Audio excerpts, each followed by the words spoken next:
Well, good morning. It's Wednesday, May 26th, and we are here for a morning devotion. And again, it's coming from N.T. Wright's Hebrews for Everyone. And today's passage comes from chapter 7, verses 1 through 10.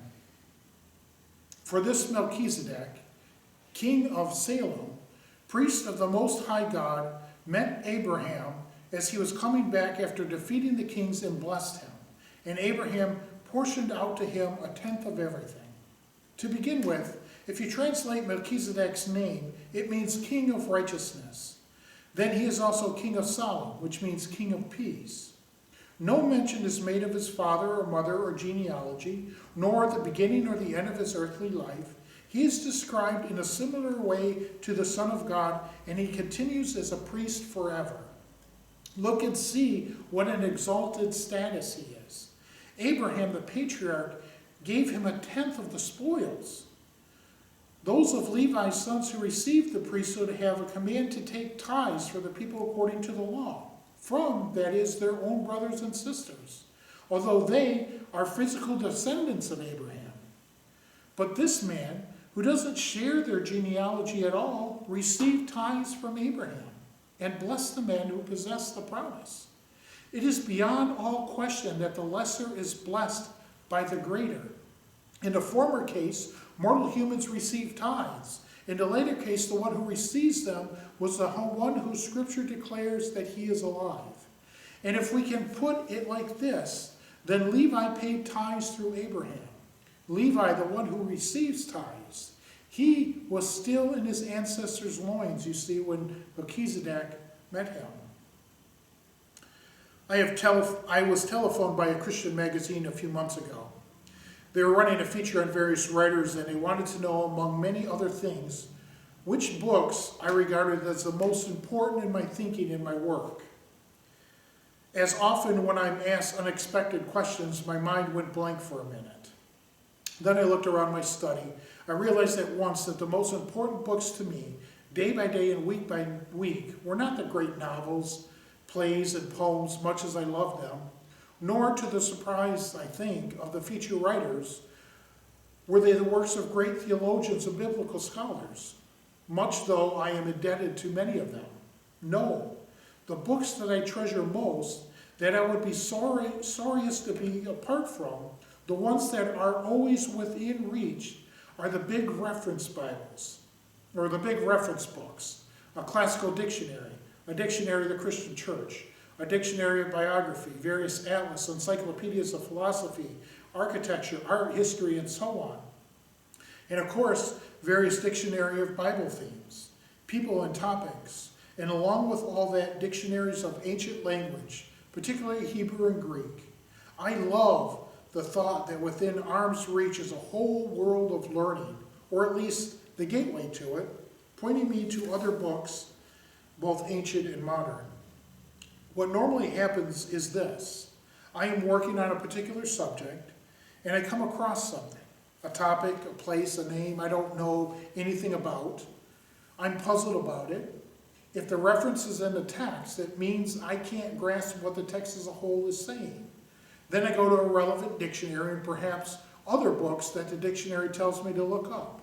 Suddenly, from a small question about a single person or topic, a whole new world, new area of thought, history, or culture opens up in front of me.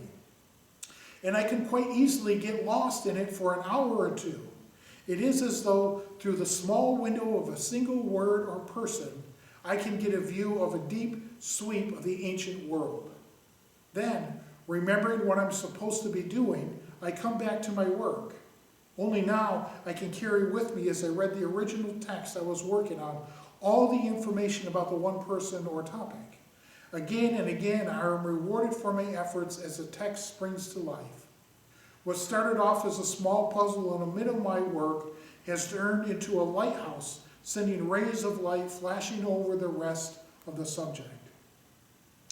That is the effect that Hebrews wants to create in the discussion of Melchizedek. This passage takes us into what seems, at first sight, a technical, almost bizarre discussion of a short reference to Melchizedek in the book of Genesis. It does so Because according to Psalm 110, verse 4, the Messiah, the one to whom all things are to put into subjection, is appointed by God as a priest forever after the order of Melchizedek. The writer has quoted that passage, tantalizing 3 times already in chapters 5, 10, and 5, verse 6, chapter 10 and 6, 20. Now at last Hebrews is doing for us what I do when, puzzled by some text, I reach for the relevant reference book and start to delve into the new area. He, like many early Christians, has realized that Jesus has been appointed by God to a position at his right hand, waiting for his kingdom to be complete. But he has asked himself the question which nobody else so far as we know had asked. What exactly did the psalm mean when it spoke of Jesus' priesthood according to the order of Melchizedek? So as I reach for my dictionaries and encyclopedias, the writer reaches for the only other passage in the whole Bible where Melchizedek is mentioned, namely the 14th chapter of Genesis. What sort of priest did we have here? How did it relate to what God was promising to Abraham? What clues might there be to help us understand more about Jesus himself? After quoting the key passage from Genesis chapter 14, 17 through 20, the writer goes on, almost musing, to think for a start about what Melchizedek might mean. Melch in Hebrew means king. Zedek in Hebrew means righteousness or justice. Well then, he is the king of righteousness. And since he's the king of Salem, that is Jerusalem, and since Shalom means peace, he is also king of peace. But this is really just toying with possibilities. The real point is yet to come.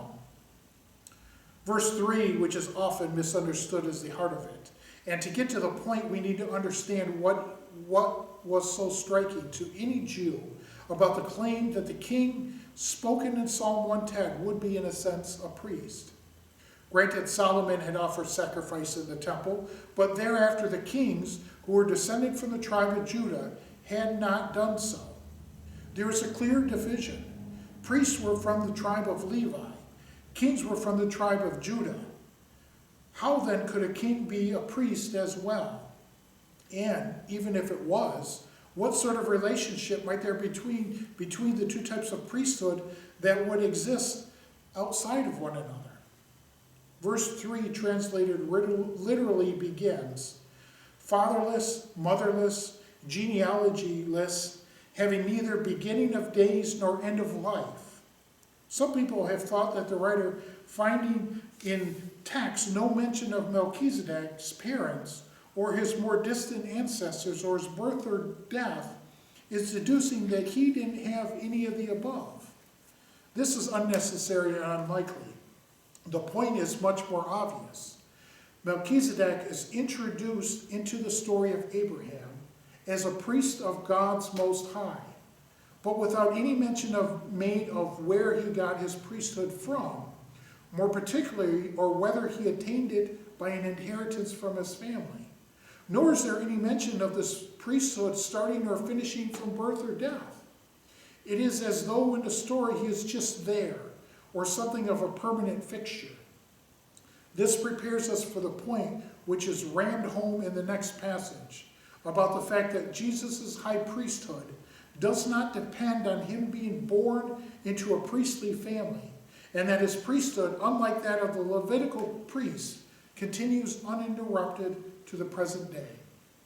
So verses 4 through 10 then set out the contrast between the Levitical priests and the priesthood from Psalm 110, explained in the light of chapter 14 in Genesis, ascribed to Jesus.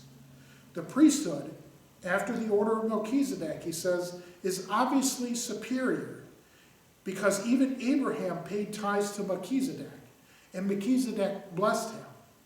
He is thus superior not only to Abraham, but also to Levi, one of Abraham's great-grandchildren.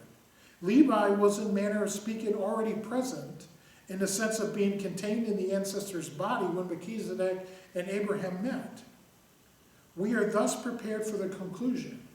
Jesus himself, the Melchizedek type high priest, is far superior to the present Levitical priesthood. This has a double result. On the one hand, Jesus has made the present temple and all that goes on with it redundant. And on the other hand, we can put complete confidence and trust in him as the true and lasting high priest.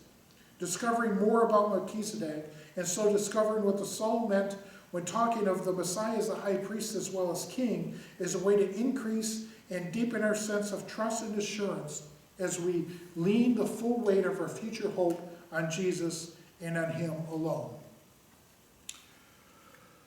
So the reading part of this, the actual biblical text of this was really confusing, but as N.T. Wright explains it, it makes a little more sense.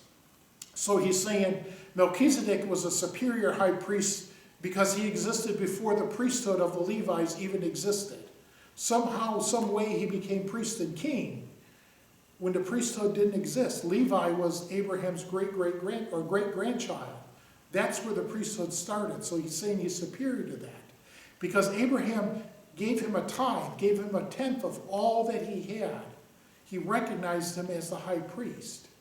And so, extrapolating from the Psalm and from Genesis 14, N.T. Wright is saying that Jesus is even more superior than the order of Melchizedek because, like Melchizedek, there is no beginning and ending to Jesus' ministry. Jesus is around forever. His ministry never ends. But the priesthood of the high priest in the Jewish temple in the first century ends. After 1 year, a new high priest is chosen. And in 70 AD, there was no more high priest because the temple was destroyed. Therefore, Jesus was superior because he is the ultimate high priest, the pinnacle high priest. His ministry continues. His priesthood continues for all of us. So why is that essential with the order of Melchizedek? Because we don't know the beginning and end of Melchizedek's time. And so just like Melchizedek's time appears to never end, although it probably does, Jesus' ministry continues. And so he uses the Psalm and the Genesis 14 passages to try to explain that. I know that's probably clear as mud, but that's the best way I can explain it. So I wish you all have a great day, and we'll see you tomorrow.